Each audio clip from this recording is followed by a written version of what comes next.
네, 드디어 사무엘하러 다시 돌아왔습니다. 너무 오랜 기간 동안 사무엘의 말씀을 듣지 않아서 까먹고 계실지 모르겠습니다.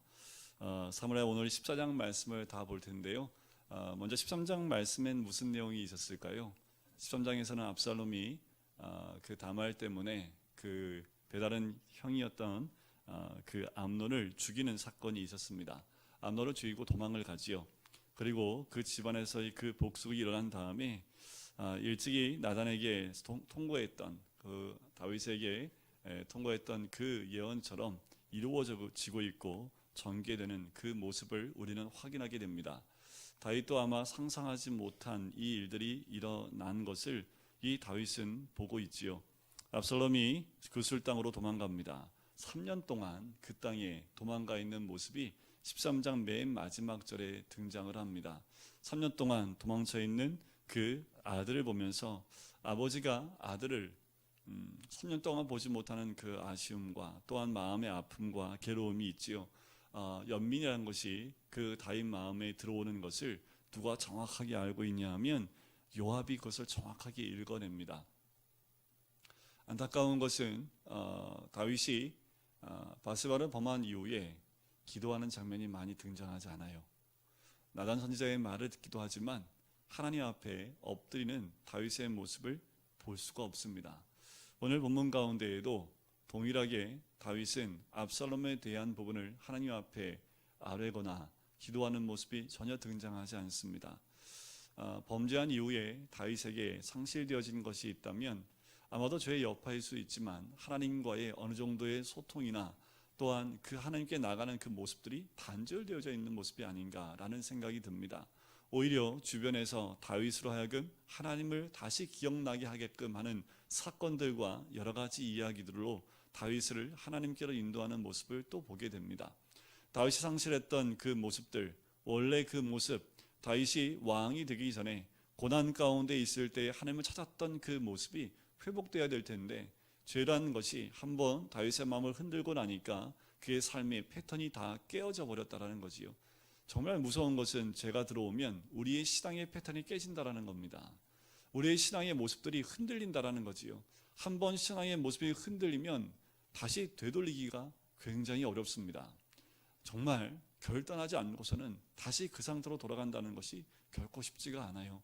하나님은 다시 그를 제 상태로 돌이키기 위해서 하나님이 묻어난 여러 가지 사건들로 다윗에게 다가오는 모습들을 보게 됩니다. 우리의 삶 가운데에도 혹시 흔들린 모습, 흐트러진 모습들이 있다면 다시 회복하셔야 됩니다. 새벽 제단 쌓다가 멈춰있는 분들은 다시 쌓으셔야 되고요. 주중 예배에 늘 나왔다가 못 나오신 분들도 다시 그 자리에 나오셔야 되고요. 항상 봉사했던 그 자리에서 떠난 분들이 있다면 봉사의 자리로 돌아오셔야 됩니다. 하나님이 원래 은혜 내려줬던 그 자리로 돌아오셔야 됩니다. 이유가 어떻든 간에 하나님께서 흔들린 그 모습 가운데 있다면 더더욱 우리가 선택하며 무엇인가 결정할 때에 하나님이 원하신 것을 결정하기가 너무 어려워진다는 거지요. 우리의 신앙은 다시 제자리로 와야 됩니다. 하나님과 교제하고 하나님과 가까이 있을 그때 그 모습 그대로 다시 돌아와야 된다는 거지요. 다시 터내야 됩니다. 그것이 회개지요. 다윗은 오늘 본문에도 압살롬에 대한 부분을 가지고 전혀 하나님 앞에 기도하는 장면이나 주님께 돌아오는 장면이 전혀 나오지 않는 모습을 보게 됩니다. 자, 다윗이 얼마나 그 마음 가운데 이 압살롬의 마음에 있었던지 요압이 왕의 마음을 알아차리게 됩니다. 그래서 1절 말씀에 보면 그 마음이 어디로 향한 줄 알고 있어요?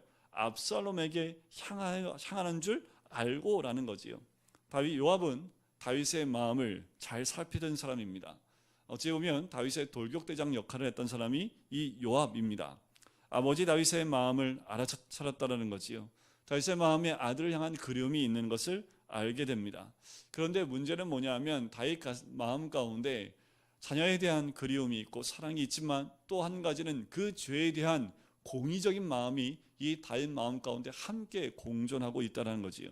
이 두 개가 조화를 이룬다는 것은 정말 어렵습니다. 우리 하나님은 그 공의와 사랑을 조화시키는, 그래서 아들을 이 땅에 보내심으로 그 모든 것을 한 번에 해결하셨지만 우리 인간은 그 두 가지 마음이 들어올 땐 참 해결하기 어려운 부분에 직면하게 되지요. 다윗도 그와 같은 것 같아요. 왕으로서 그 죄에 대해서 간과할 수 없지만 또한 아들에 대한 사랑이 그의 마음을 붙잡고 있는, 굉장히 그 마음은 복잡한 심경 가운데 있는 것을 알 수 있습니다. 그럼에도 불구하고 요압은 아들을 향한 그 마음을 옆에서 깨닫게 되지요. 1절에 보면 압살롬에게 향하는 줄 알고 향하다라는 그 말은 히브리어로 알이라는 전치사 및 접속사를 함께 붙여 쓰게 됩니다. 이 알이라는 그 말은요, 원어에 보면 위쪽을 향하다라는 그 의미를 가지고 있습니다. 자, 위를 가리킨다, 그 말은 본성을 뜻한다라는 말입니다. 성도님들, 우리 인간의 본성이 뭘까요? 이렇게 얘기하면 좀 어렵고요. 하나님이 우리 인간을 창조하시고 우리 인간을 만드실 때 우리 본성을 어떻게 만드셨을까요? 더 어려울까요? 하나님 믿든 안 믿든 인간의 본성은 하나님을 찾게 돼 있습니다. 전에도 말씀드렸지만 저희 할머니는 하나님 교회를 한 번도 나가지 않았는데 무슨 일만 있으면 얼코 하나님, 그냥 하나님만 나와요. 절을 가시면서 하나님을 찾는 모습 보면서 참 아이러니했습니다. 인간 본성은 다 하나님을 찾게끔, 그 본성이 하나님을 향해끔 만들어 놓았습니다. 자, 다윗의 마음에 아들을 향한 그 마음, 바로 그 본성처럼 아버지가 아들에 대한 그리움을 갖고 지내는 것이 얼마나 고통스러운지, 다윗이 하나님을 향한 그 본성이 회복되어야 되는데 아들에 대한 그리움을 갖고 있으니까 그 마음에 그 고통이 얼마나 깊었는지, 요압이 다윗을 보고 어떻게 하면 이 압살롬을 돌아오게 할 수 있을까라는 생각을 갖고 꾀를 내게 되는데요. 드고아에 있는 한 여인을 매수를 합니다. 드고아는 베들레헴에서 가까운 지역에 있어요. 선지자 아모스의 고향이기도 합니다. 이 드고아는 뜻이 손뼉을 마주치다라는 뜻을 갖고 있습니다. 아마도 요압은 자기하고 손이 딱 마주칠 수 있는 한 여인을 만난 것 같아요. 그 여인을 만나서 그 여인을 요압이 어떤 말을 주고 어떤 모습을 취하게 해서 다윗에게 보내는 모습이 나오지요. 그 여인 앞에 붙은 말이 있습니다. 2절에 보면 지혜로운 여인 하나를 데려다가 라고 나오지요. 그래서 지혜라는 말을 쓰는 히브리어는 하캄이라는 말을 씁니다. 근데 참 아이러니한 것은 이 하캄이라는 단어가요, 두 가지 의미를 다 갖고 있습니다. 긍정적인 의미와 부정적인 의미를 다 가지고 있습니다. 어떤 것으로 해석하냐에 따라서 이 말씀의 방향이 달라집니다. 자, 13장에 요나답이 나와요. 그 암몬 옆에서 암몬을 이렇게 죽이면서 했던 그 요나답에게 썼던 말이 있는데 그 앞에 간교한 자로 나옵니다. 여기서 나오는 간교한이라는 그 말이 원의 하캄을 씁니다. 똑같은 하캄이 13장과 14장이 나오는데 13장에서는 간교하다 해석하고요, 14장에서는 지혜롭다라고 번역을 해 놓았다라는 거지요. 다윗의 마음이 아들 압살롬에게 기울어진 것을 요압이 알아채고요, 지혜로운 한 여인을 이제 선택해서, 조금 더 직설적으로 여인에게 얘기한다면 한 간교한 여인을 이 요압이 선택을 한 겁니다. 그리고 요압은 여인의 옷도 정해주고요, 자신을 어떻게 할지, 말을 어떻게 할지 하나하나 다 코치코치 알려줍니다. 그 여인은 요압의 지시에 따라 슬픔에 잠긴 과부 행세를 하면서 다윗 앞으로 나가지요. 자, 요압은 3절 보니까 그의 입에 할 말을 넣어주었고 라고 얘기합니다. 그녀는 요압이 시키는 대로, 또한 넣어준 말대로 그대로 따라하는 모습을 봐요. 그녀가 전한 그 한 가지 이야기는 다윗을 압살롬 문제로 인한 공경에서 벗어나도록 하기 위해서 꾸며낸 이야기입니다. 실제 있는 이야기가 아니라 꾸며낸 이야기입니다. 자, 몇 년 전에 바세바와 우리아 사건이 발생했을 때 다윗을 깨우치기 위해서 나단 선지자가 한 가지 이야기를 하지요. 그 이야기를 통해서 다윗이 어떻게 합니까? 깨닫게 되는, 삶에 큰 영향을 받는 그 이야기를 들은 적이 있습니다. 우리 예수님도 우리에게 말씀하실 때 이야기로 말씀을 하세요. 그 이야기가 어떤 이야기냐면 전혀 우리가 생각할 수도 없는 어떤 형이사학적인 이야기, 전혀 우리가 감당할 수 없고 생각해보지도 못했고 했던 그런 추상적인 이야기를 하신 적이 한 번도 없습니다. 우리가 평상시 삶 가운데 있었던 사건들, 우리가 경험하고 있는 일들, 우리가 느끼고 보고 있는 것 가지고, 그 이야기를 가지고 우리에게 말씀해 주셨다라는 거지요. 이 이야기라고 말하는 것은요, 실제적인 일상적인 현실을 가지고 이야기하고 있는 겁니다. 이 이야기는 직접적이고 구체적이고요, 줄거리가 있고 관계적이며 개인적입니다. 우리의 삶은 이 이야기를 통해서 하나님과 더 깊은 만남을 가질 수 있도록 우리를 이끌어가는 것이 이 이야기의 역할입니다. 오늘 이 여인의 이 이야기는 다윗으로 하여금 또 한 번 생각하게 하고 그의 삶 가운데 깨어져 있는 부분들, 떨어져 있는 부분들을 다시 붙여주는 역할을 하는 것이 오늘 이 이야기의 역할이지요.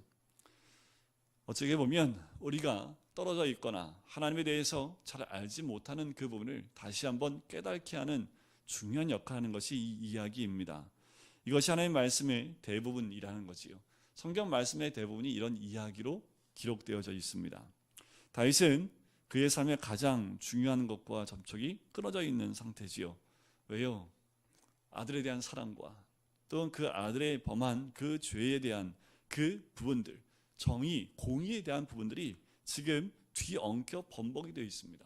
떨어뜨리지도 못하고 엉켜져 있는 그 상태에 있는 것이 지금 다윗의 모습입니다.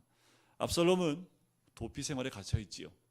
다윗은요, 외로움에 사로잡혀 있는 모습이 오늘 본문에 나와 있는 압살롬과 다윗의 모습입니다.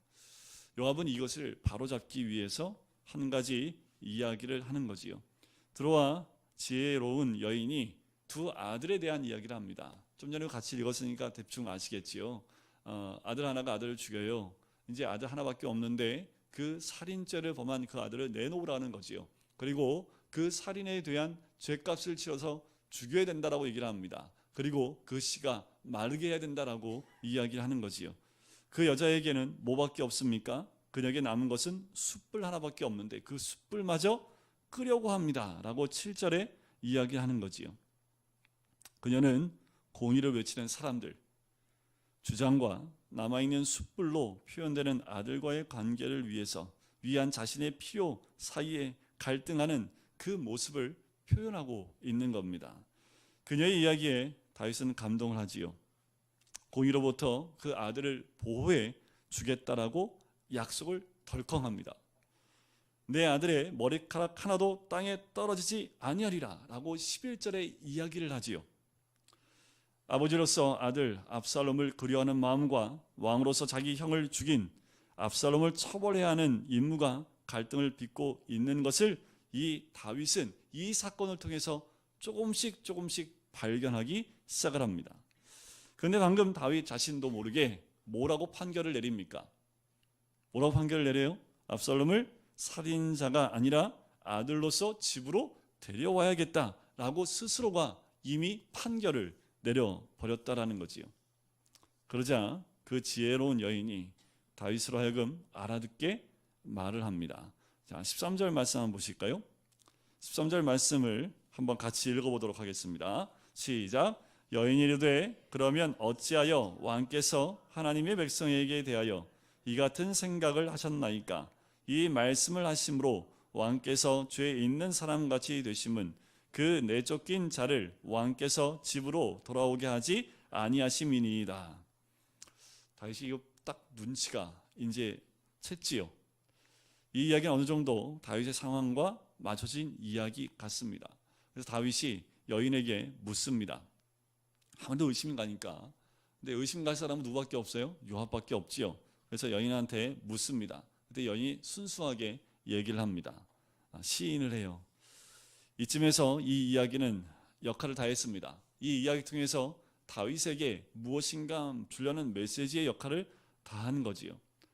결과적으로 다윗은 깨닫게 됩니다. 동시에 확신을 갖게 되지요. 그래서 어떻게 해요? 다윗은 요압을 보내서 그 외조부 집에 도피한 압살롬을 데려오게 했습니다. 이야기는 여기서 약간 이상한 방향으로 흘러요. 자, 데리고 왔으니까 어떻게 해야 됩니까? 어떻게 하는 게 정상이에요? 왜 데리고 오라고 그랬어요, 다윗이? 죽이려고요? 이놈 자식. 아니면 용서하려고요? 근데 오늘 본문 말씀에 보면 14장에 보면 이 내용이 좀 이상해요. 데리고 오라고 했어요. 그런데 그 이야기를 보면 다윗에게 왕으로서 정의에 대한 그 책임감보다 아버지로서의 마음을 요구하는 것이 더 중요하다는 것을 확신시켜 주었는데, 다윗을 자극해서 압살롬을 돌아오게 만들었는데 압살롬을 봐요, 안 봐요? 압살롬을 봐요, 안 봐요? 안 봐요.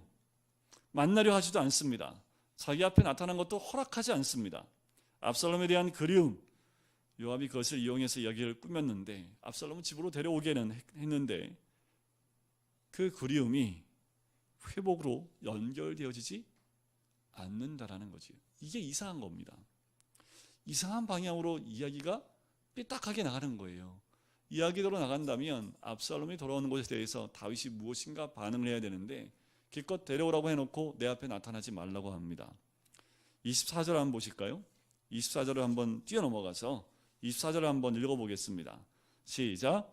왕이 이르되 그를 그의 집으로 물러가게 하여 내 얼굴을 볼 수 없게 하라 하매 압살롬이 자기 집으로 돌아가고 왕의 얼굴을 보지 못하니라. 데리고 왔는데 내 얼굴에 나타나지 마, 이렇게 하는 거지요. 성경에서 이야기가 진행될 때요, 두 가지의 조금 틈이 있습니다. 뭐냐 하면 성경을 기록하고 있는데 우리가 성경에 기록되지 않은 그 두 가지가 있는데 그것을 이렇게 얘기합니다. 여백과 틈이라고 얘기를 해요. 성경에 보면 여백이 있고요, 성경 읽다 보면 이야기의 흐름 가운데 여백이 나옵니다. 이야기의 흐름 가운데 틈이 생기는 것들을 발견해요. 여백의 역할은요, 별다른 의미가 없는 그냥 생략입니다. 그냥 독자로 하여금 이렇게 좀 호기심 정도만 일으키게, 이거 왜 이러지? 라는 건데, 틈이라는 건요, 아예 의미 있는 삭제, 그러니까 틈이 있어서 삭제해버리는 거지요. 독자들의 주의를 환기시키는 것이 이 틈입니다. 지금 우리가 읽고 있는 곳이 그 틈이에요. 그냥 읽으면 아무 생각 없이 그냥 지나가지요. 하지만 한 절 한 절 묵상해서 읽어보면 뭔가 이상한데? 뭔가 빠져있는데? 지금 압살롬을 왜 다윗이 보려 하지 않지? 왜 그거에 대한 이야기가 전혀 기록되어 있지 않지? 라는 그 물음표가 우리 머릿속에 있어야 된다는 거지요. 우리가 주목하는 것은 다윗의 감정이 그의 행동과 일치하고 있지 않다라는 거예요. 분명히 그 이야기를 듣고 아들을 데려와야겠다, 그래서 아들을 데려오라고 얘기를 했는데 데려오자마자 그의 감정은 어떻게 됩니까? 끌어안고 다시 아들을 만나는 회유를 만나야 되는데, 그런 이야기가 진행되어야 되는데 전혀 그 이야기가 진행되지 않고 만나기를 거부합니다. 그런데 왜 거부하는지 그 틈이 생겨버린 거예요. 일찍이 다말의 성폭행 사건에 대한 다윗은 분노를 했지요. 다윗이 감정적인 분노는 다말과 암논도 제대로 다루지 못한 다윗의 모습은 우리가 알고 있습니다. 압살롬에 대한 다윗의 애정이 인격적인 만남으로 이어지지 못하고 있다는 거지요. 이 글을 쓴 사람은 왜 다윗이 압살롬을 보지 않으려 했는지 그 이유를 전혀 밝히지 않고 있다는 거지요. 그래도 이 글을 쓴 사람은 한 가지 사실을 깨닫도록 하고 있다는 겁니다. 자, 다윗이 느끼는 것과 행동하는 것, 즉 그의 아들 압살롬을 그리워하는 것과 압살롬을 피하는 것 사이에 엄청난 이 간극이 있는 그 사실이라는 거지요. 자, 이제 24절까지 내용이 딱 끝나자마자 25절로 넘어가면서부터 주인공이 압살롬으로 갑자기 바뀝니다. 자, 25절 한번 보실까요? 25절. 온 이스라엘 가운데에서 압살롬같이 아름다움으로 크게 칭찬받는 자가 없었으니 그는 발바닥부터 정수리까지 흠이 없습니다. 좀 주의 깊게 관찰할 시점인데요. 왜냐하면 이제 지금부터 이 글의 주인공이 바뀝니다. 압살롬이 주인공으로 등장을 합니다. 그런데 이 압살롬에 대한 특징을 이야기하지요. 특징을 이야기하는데 그 특징이 뭐라고 나옵니까? 아름답다라고 이야기합니다. 여러분들 그 다윗이 처음 등장할 때 그때 기억나실까요? 너무 옛날이어서 기억이 잘 안 나지요, 그죠? 거기에도 다윗이 아름답다라는 표현이 나옵니다. 원어에 보면 같은 단어를 쓰고 있어요. 아름답다. 준수하다는 표현을 쓰지만 그것은 아름답다라는 그 표현이거든요. 또한 그 아름다움은요, 이 압살롬의 딸 다말에게도 연결이 됩니다. 그래서 다말도 아름답다라고 얘기하지요. 압살롬은 다윗의 아름다움을 받았을 뿐만 아니라 그것을 전했던 사람입니다. 자, 압살롬을 아름답다라고 표현하는데 당시에 이스라엘 민족은 아름다움의 표준을 뭐에 뒀을까요? 저를 보시면 답이 안 나오고요. 26절을 보면 답이 나옵니다. 자, 거기에 보니까 뭐가 무거워요? 머리털이 무겁다라는 거죠. 그러니까 그때 당시에 미의 기준은 뭐예요? 여기서 아름다우신 분들, 머리숱이 많은 분이 그때 당시에 가면 굉장히 아름다운 겁니다. 자, 얼마나 이 압살롬이 머리털이 많았냐면 1년에 한 번 깎는 그 특별한 머리카락이 있는데요. 그때 매년 자라는 머리털의 무게가 2.2kg. 이게 얼마큼인지 저희 상상이 안 가요. 1년에 한 번씩 머리 깎는데 그 머리카락의 무게가 2.2kg. 그러니까 이게 1년에 한 번씩 계속 깎았을 텐데, 그러니까 머리가 굉장히 빨리 자랄 뿐만 아니라 풍성해서 늘 머리가 철렁철렁하지요. 뭐 고데를 해도 너무 예쁘게 나오고 머리숱이 많으니까. 자, 예루살렘 사람들 사이에 압살롬은 명성이 굉장히 자자합니다.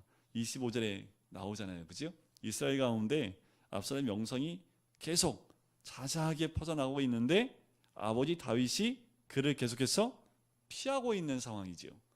사람들 사이에서는 압살롬이 떠오르고 있는데 다윗은 그를 만나지 않고 있습니다.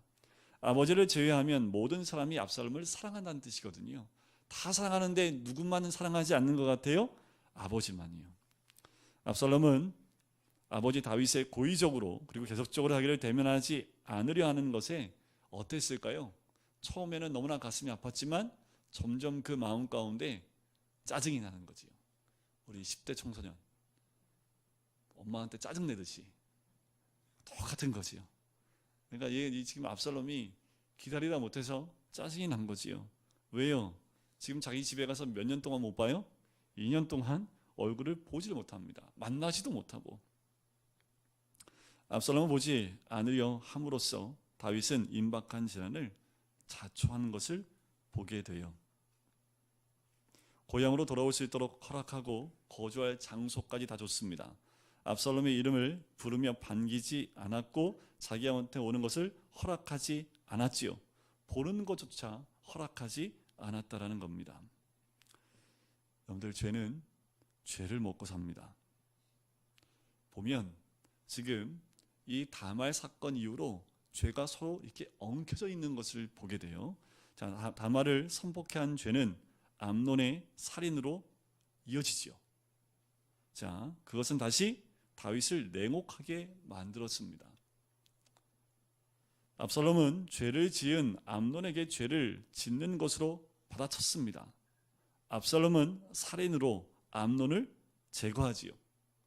다윗은 그를 거부함으로 압살롬을 제거합니다.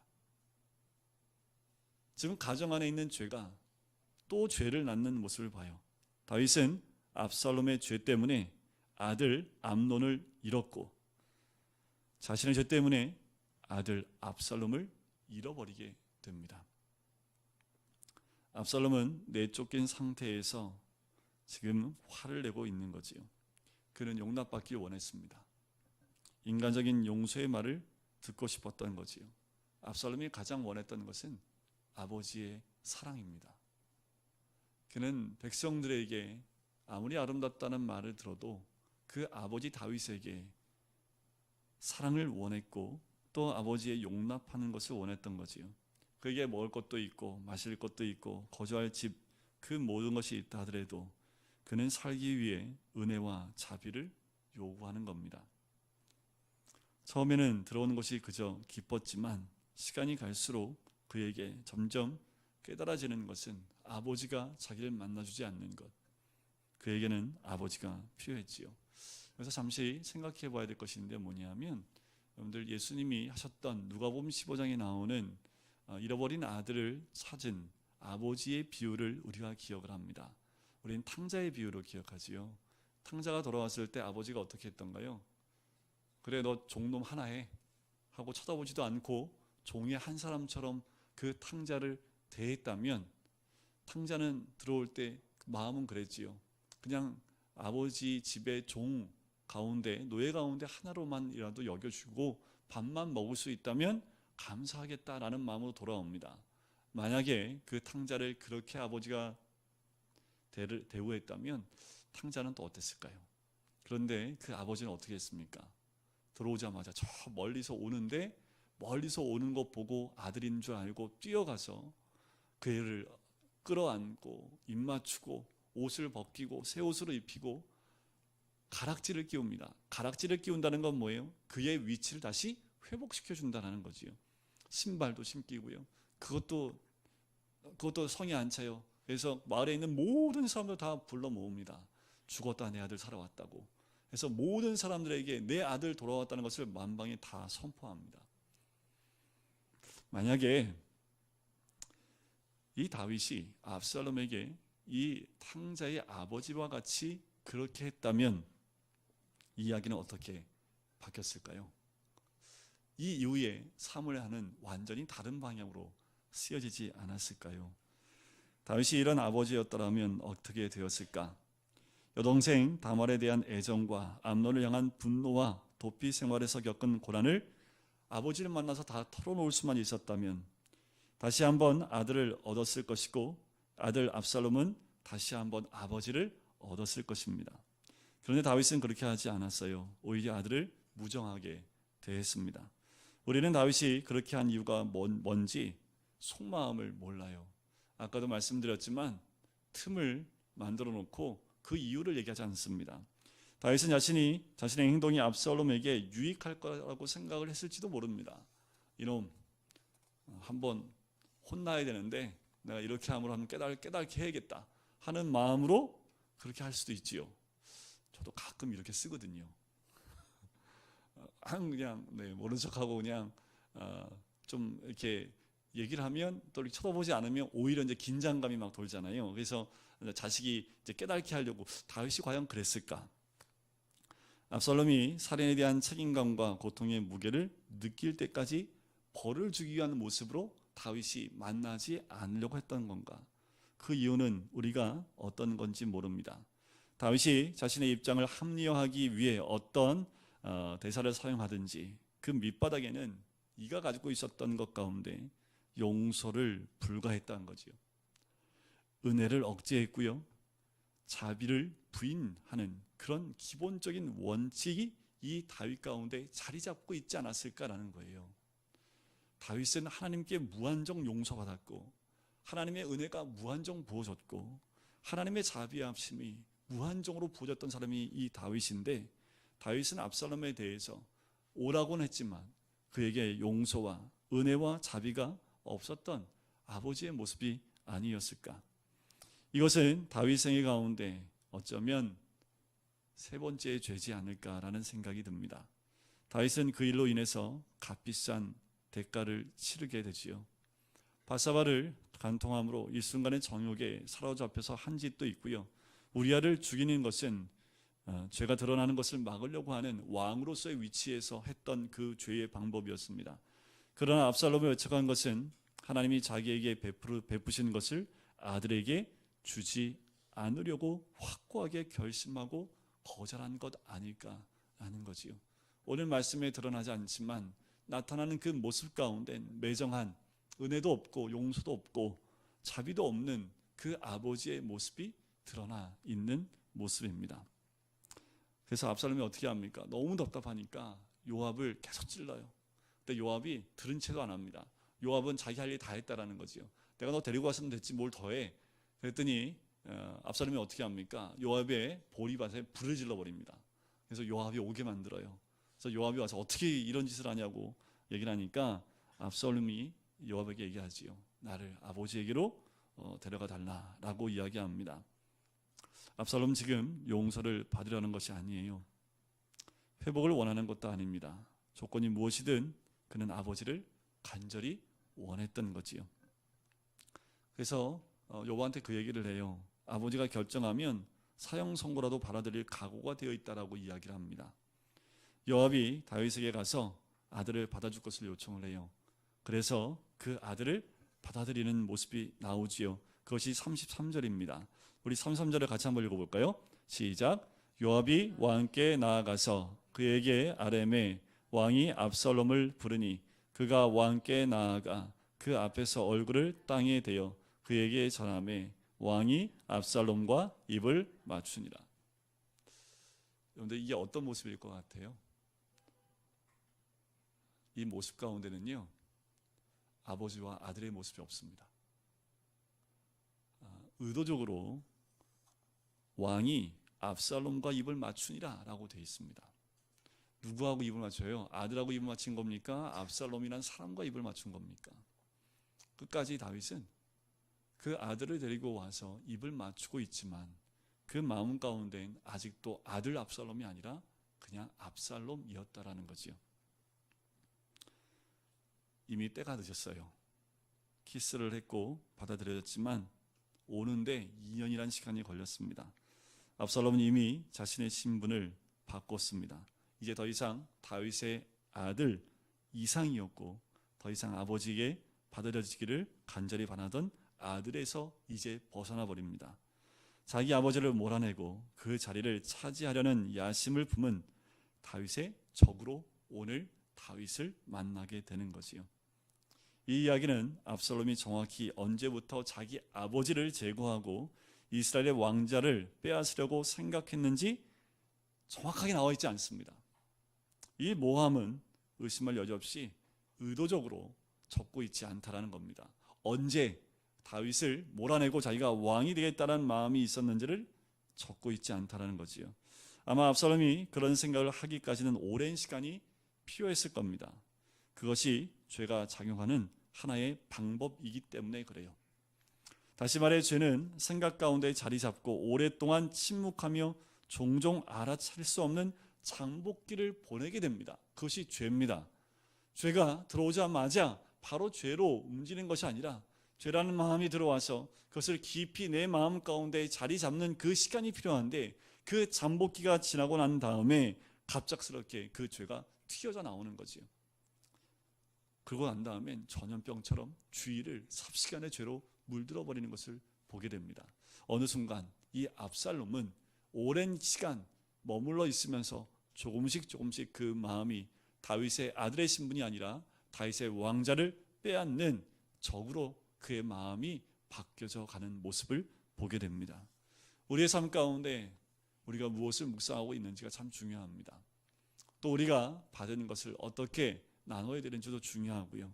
또한 아들이었던 압살롬에 대한 다윗의 마음, 그리고 다윗이 하나님과 끝까지 함께하지 못했던 그 마음 가운데 결국은 다윗은 가정 안에 또 다른 죄의 불씨가 타오르게 만드는 그 역할을 하게 됩니다. 여러분, 처음에 제가 말씀드렸듯이요, 믿음의 그 자리에서 우리가 너무 멀리 떨어져 있으면 안 됩니다. 다시 에베소 교회에 우리 주님 말씀하셨던 것처럼 너의 처음 사랑을 잊었다 라는 그 말씀처럼 우리가 처음 사랑으로 다시 떨어진 자리로 돌아와야지 다시 우리의 마음에 하나님을 향한 마음이 회복될 수 있을 줄 믿습니다. 다윗이 그 자리로 돌아오지 못하지요. 결국 압살롬 주인공이 되어서 15장부터는 다시 압살롬이 이제 반역을 일으키는 곳으로 나아가게 됩니다. 여러분, 우리의 삶 가운데 하나님의 음성을 듣는 그 자리에서 멀어지지 마시고요. 늘 하나님 말씀을 들을 수 있고 하나님의 뜻이 무엇인지를 분별할 수 있는 그 자리에 있으므로 날마다 우리의 마음이 하나님 마음에서 멀리 떨어져 있지 않는 우리의 마음, 우리의 위치, 그것이 우리의 믿음과 신앙의 위치인 줄 믿습니다. 여기 자녀들이 나오는데요, 이 자녀들은 부모의 신앙을 보고 자랍니다.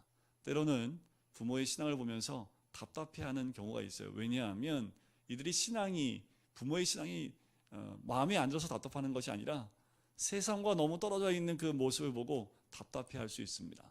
하지만 부모는 그리스도의 사랑과 하나님의 마음을 가지고 끝까지 대할 때 그 자녀들은 그 믿음이라는 단계 안으로 들어올 수 있는 거지요. 다윗은 그 마음까지 압살롬에게 보이지 못하는 그 모습이 있게 됩니다.